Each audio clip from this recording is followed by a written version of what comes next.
Merci beaucoup. C'est hyper important d'avoir ce type de retour. Et c'est vrai qu'une chose est sûre, c'est que les troubles dissociatifs et le trouble dissociatif de l'identité, il est très, très, très largement sous-diagnostiqué. Et ceux qui en font les frais, c'est vous. Parce que c'est long, c'est compliqué. On n'est parfois pas cru, parfois rejeté. Parfois, il y a des doutes. Et il y a un gros boulot. C'est un parcours du combattant. Après, en fait, c'est triste à dire, mais on se dit, on a vécu pour une grande partie d'entre nous l'enfer enfant. Et derrière, tu dois encore te battre pour être soigné, pour avoir le droit d'exister en tant qu'humain, en fait. Et avoir des personnes comme vous qui redonnent un souffle d'espoir à dire, en fait, c'est pas que dans notre tête, c'est pas que nous qui avons un problème et ça existe et c'est un fait qui est incontestable, c'est un remerciement que je vous ferai toute ma vie en fait. C'est peut-être beaucoup, mais en tout cas, c'est hyper important ce que vous dites. En fait, c'est pas que dans votre tête. Alors, là, moi, je dis toujours, quand on dit c'est dans votre tête, le cerveau, il est dans la tête. Et le cerveau, il est atteint. Et on sait aujourd'hui qu'il y a des atteintes liées à ces traumas, que ça modifie le cerveau dans la manière dont il se construit, dans la manière dont il fonctionne. On a des marqueurs, on a de la réalité. Et quelque chose, moi, qui m'anime, c'est effectivement cette injustice que je vois. Vous avez vécu l'horreur, de plein de manières, très souvent par des gens qui auraient dû vous protéger. Et derrière, des soignants qui par méconnaissance, pas par méchanceté, mais vraiment par méconnaissance, peuvent remettre en question cela. Et donc, vous discréditer, ce qui amène très souvent encore plus de difficultés. C'est ça. Et comme moi, j'aime bien me renseigner autour de ce trouble pour mieux le comprendre. C'est, comme vous le dites, il y a des marqueurs, il y a des choses qui le prouvent.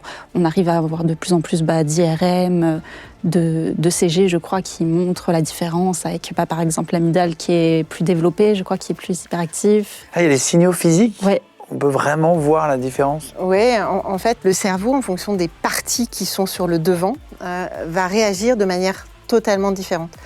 Globalement, la zone qui contrôle les émotions et les zones de l'intellect qui font dire non, tout va bien, tu es en sécurité aujourd'hui, elles peuvent s'activer de manière complètement opposée en fonction de la partie qui est sur le devant. Et là où c'est important, c'est de continuer la recherche. Moi, je rêve d'arriver à trouver des marqueurs objectifs pour aller signer ces processus dissociatifs.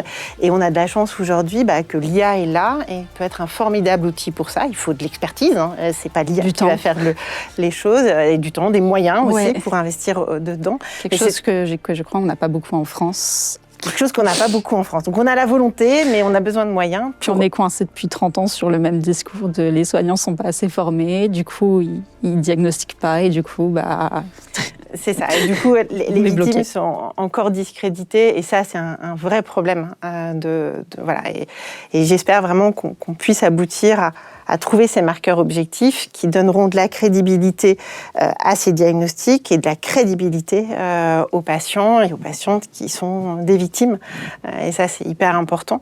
Et c'est vrai que les manifestations du TDI, là tout à l'heure j'avais un collègue de Guillaume qui avait plein de questions à me poser et qui continuait à poser des questions et on voit qu'il y a parfois un certain scepticisme parce que mais comment ça on n'oublie pas, comment ça il y a des moments les switches elles disent qu'elles les maîtrisent pas et puis il y a d'autres on a l'impression qu'elles peuvent les faire et puis mais comment c'est normal de se poser des questions c'est sain d'ailleurs, c'est très sain de se poser les questions et en fait ce qui manque à tout ça c'est la compréhension de la dissociation. Tout ça est très logique. Tout ça a beaucoup d'explications. Du moment où on comprend la dissociation, on arrive à comprendre que il y a des moments, le switch s'impose sur un déclencheur. Il y a d'autres moments, il y a de la co-conscience.